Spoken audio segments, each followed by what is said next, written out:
Hello. So it's been a while. It's been quite a while. I was a bit busy. I got a little bit sick since the flu was going around, etc., etc. So upcoming week on Saturday, so exactly 1 week, there is a DIY audio meeting thingy. But I was planning on making something in advance this time, but I failed. Of course I did. Well, one, I had too much work, and secondly, I was like sick for a week. So yeah. Anyhow, what I thought I will make, because I had several ideas but not a lot of time, so I thought I'll go with something I was playing around with and go small, because the car I'm going with, I'm riding along, isn't that big. So I wanted to make sure it will fit in there. So before I made like the tiny monitors with the let's say a Dayton DS135 aluminum cone and a paper cone. Now they performed pretty well for a 5-inch cone, but there was also some trouble around 300 hertz, which I do not like all that much. So I bought some different drivers, and hopefully it doesn't have the same problem. Proof is in the pudding. I had these drivers used 3-4 years ago, but I can't remember how well they did. So instead of 5-inch, I went to 4-inch, and the reason is actually because they're really cheap. The DS135 is around 45 euros. And these 4 inches, 8 ohms, look how tiny they are. They're petite. They're really cute. Are 16 euros. And the fun thing is that they actually kind of resemble the DS135, except, well, it's smaller. They have the same excursion. They have, unfortunately, a little bit higher resonance, which is, of course, well, you would expect with such a small driver. But what is fun, that 2 of these are actually cheaper than one DS135. Now, 2 times 4-inch is far more surface area, or at least it's more surface area than one 5-inch. So even although I have 2 drivers, they're even cheaper, like 33 euros compared to 45. So that's good. And what I can do with these is, I cannot show you right now, but I will do the opposite driver configuration. So the cabinet has less resonances. It will not move as much because one woofer is moving outward and the other one is moving outward, but in the opposite direction. And then the cabinet doesn't have to be that beefy. Which is kind of fun because, well, this is even cheaper and you can achieve that with this. They might not go as low, but I mean, it's gonna be a tiny monitor. Pretty tiny. So I'm gonna use 2 of these for each cabinet. And what they usually do if you use this configuration is you have the drivers like pointing outwards, like on the left and right. In my configuration, I'm gonna do it the other way around. One is going forward underneath the tweeter, and one is playing to the backside.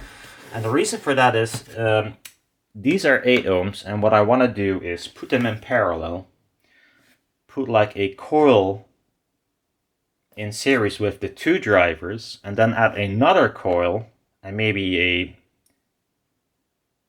cap as well. But at least they have like a common filter, and then I'll filter one driver more. So it becomes like a 2.5 way design.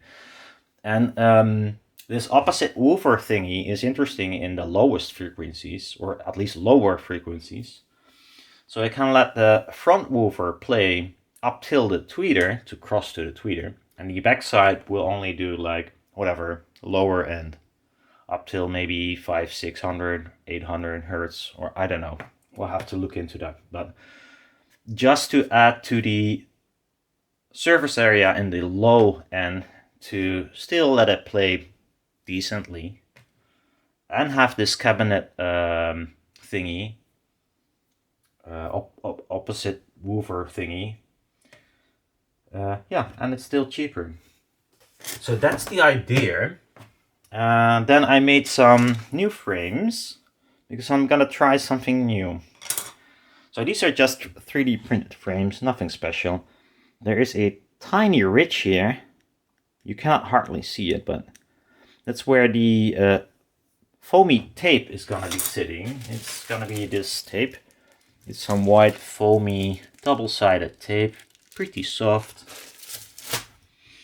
And this is instead of the normal carver arrangement where there is foam here. I thought, well, my previous very long tweeter, eventually I did not use foam because foam was pushing the membrane towards the magnet or away from the magnet. It was completely random. With this stuff, the distance from the magnets to the membrane will be the same.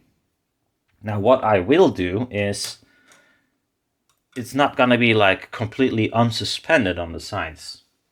It will be sticked onto the foam. And my idea was, and I had this idea years ago, is corrugate the foil, then give it a set stretch. So you stretch it in this way, in a length way, to accompany this panel.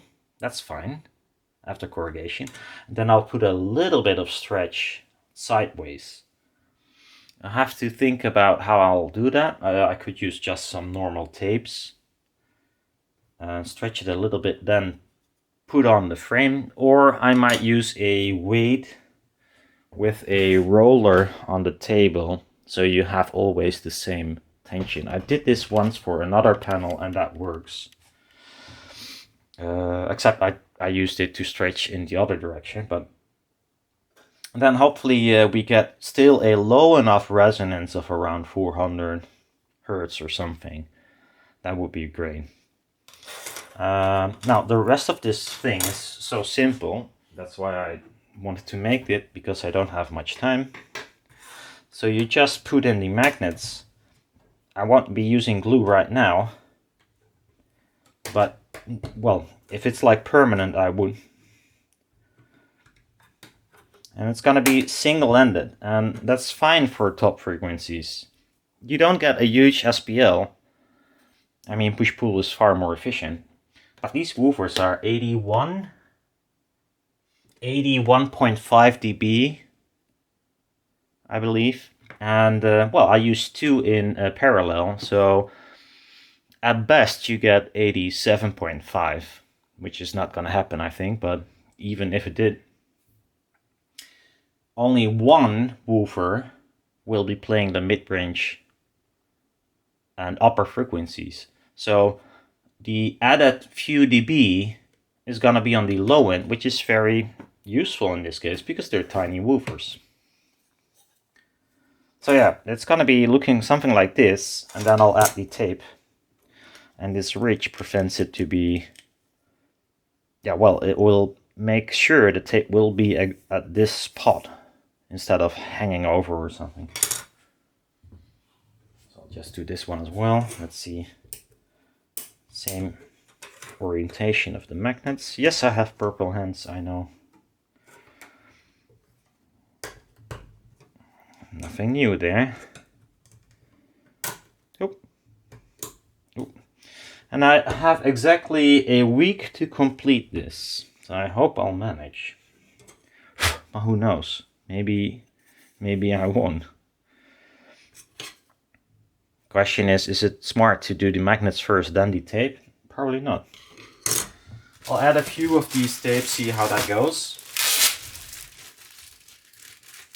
I didn't make the foil yet. most of that work, or most of the work, will be in making these foils and making it work to begin with. So I might screw up some of these panels. I can reclaim the magnets because they're not glued in. Just have to print new ones or clean them, but I'm pretty sure I might just reprint them. So this should be able to fit. Yeah. There isn't much light here, I must say.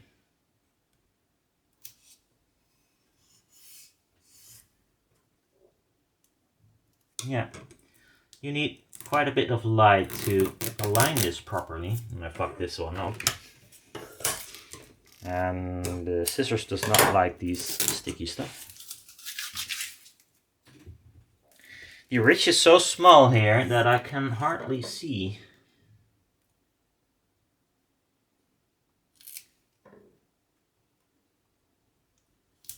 Yeah, so I might need to think about the method of doing that.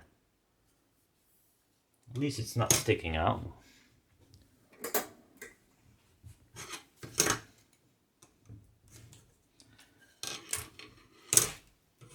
And then this is the same distance.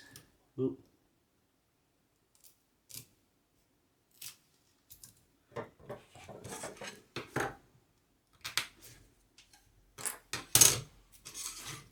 Now this is a problem because this is kind of an awkward size.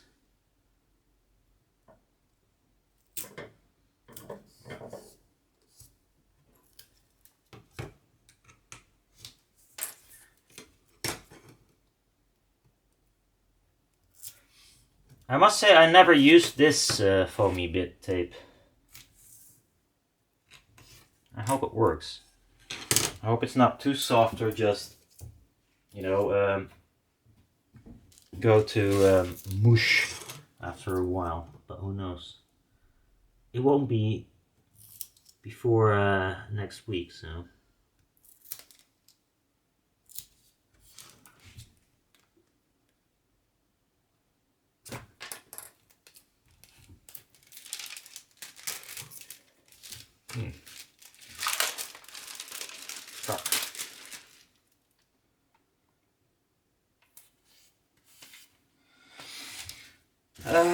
Yeah.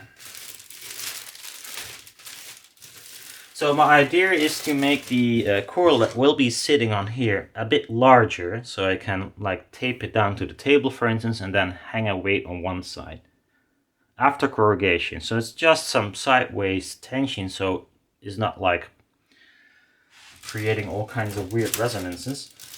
And I kind of used the same method in the very large tweeter I made a year ago, I believe. Yeah, it's exactly a year ago. Now, with the very large tweeter, because it's so large, if there is a tiny problem that is not sitting well or whatever, you won't notice it because the thing is so large. So it's only like 0.5% that is, for instance, creating distortion, and the rest does the thing correctly, so you won't notice it. In this case, the tweeter is quite small, so if 1 centimeter is not correct, that's 1/10 of the whole panel, you will notice it. So, not sure yet if this will work. This is really a... yeah, I really have no clue. So, if there's a foil on here, I will put it upside down, so connections will be here, and it will be in... I'll probably screw it down, that's why I made these holes, to the backside of the baffle. So it's going to be open baffle tweeter, and then 2 woofers, one in the front, one in the back, and of course a base port. And this time I will make the base port big enough so we don't have any scuffing, because that was the problem with the old drivers. In this case, these hardly need any room, so I have a lot of room to make like a huge port and make it long so it doesn't scuff. Well, hopefully. I mean, we're not there yet. I got all the wood, etc. So that's gonna be the project. I was thinking about making maybe a large planer. I bought like 8 of these plates in different sizes. This is 1.5 millimeter, but I also have 2 millimeter for like the bigger ferrite magnets. This one is made for that magnet there. I thought about maybe making a regular planar with the old magnets, as I did before, since I had this metal laying around for 2 years, because I bought it for that reason but never used it. I thought about making a push-pull, but that's a lot of work, a lot of metal. And that's one thing. This metal, a piece like this is like 40 euros. If you make it push-pull, that adds up quickly. I mean, that's like... I fucking say like too much. I really hate that, sorry. It's like 80 Fuck, I did it again. It's 80 euros a panel, which is ridiculous. Yeah, so here are the other 2 woofers, and here is I think the aluminium I'm gonna use. It's the custom-made aluminium, 15 micron, and then acrylic adhesive. But since the tweeter is so small, weeding out the stuff you don't need is really hard because it's so tiny. I might need to clean my cutting mat, makes it a little bit easier. So I'm not sure yet if I will be using this. Well, yeah. I might have to go to 7 micron. Reason for that is that 7 micron, of course, the traces become twice as big. It's easier to handle to get the desired impedance. Although, if I don't get like 3.4 ohms with this, if it's like 2.1, I don't really give a shit. I'll just add a resistor because the tweeters will be louder, much louder than the woofers. So either way, I have to pat them down. So might as well just put a resistor in series and be done with it. But yeah, we'll see. It's more about, can I get it out of the cutting mat? And that might be a little bit of a problem with this one if I have traces that are like 1.3 millimeters. That's gonna be hard. So I might revert to thinner aluminium, which is also fine for the tweeter.